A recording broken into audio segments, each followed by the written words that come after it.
Hi there!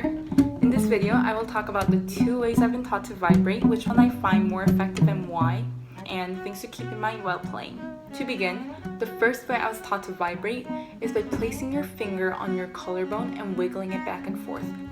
The second way I was taught to is by placing your left hand on the opposite arm, as you would on a fingerboard, and gradually decrease the distance of your movement until you settle into a single spot.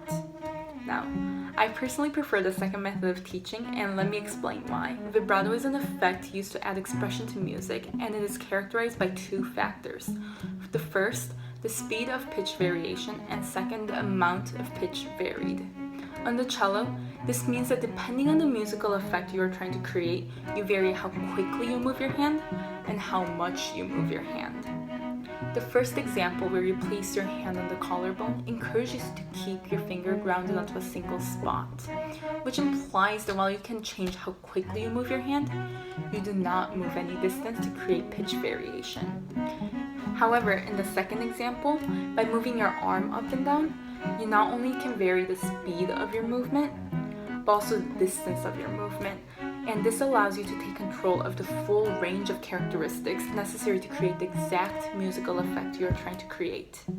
Now, there are a few things to keep in mind while playing. First, relaxing your hand is key.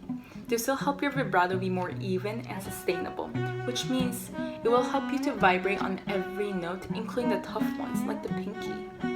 There are a couple checkpoints that you can use to make sure your hand is relaxed. First, check your thumb. Make sure your thumb is bent and without any discoloration on your skin from squeezing onto your fingerboard too tight. Second, make sure the other fingers you're not vibrating on are also relaxed. The most natural position for your hand is to have curved fingers. Nobody sits or stands with their hands like this.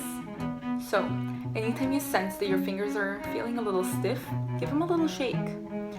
A fun way I've been told this is by being asked how I hold a cup of water. Nobody holds a cup with their fingers sticking out, and you shouldn't hold a cello like that either. Second, practice your vibrato. The worst thing that can happen to you as a cellist or any other string musician is by being stuck with one kind of vibrato. You want to be able to play different types of vibrato for different styles of pieces. For instance, you want to play fast and intense vibrato for intense pieces, and slower and narrower vibrato for calmer pieces. If not, you end up with a disaster where you're playing a piece like The Swan with fast and furious vibrato.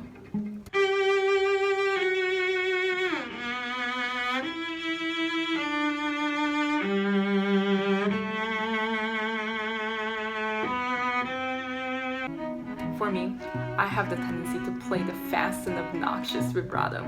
So what I do sometimes is I set the metronome to around 80 and I move back and forth and gradually increase the tempo until I'm at a pace I like. I try to replicate that onto a scale, then onto my piece. Well, I hope the video helped. I'm not an expert on vibrato by any means, so if you have any other tips on how to vibrate, please comment below. Or if you found the video helpful and would like to see more, also let me know down below. Thank you so much for watching. Bye bye.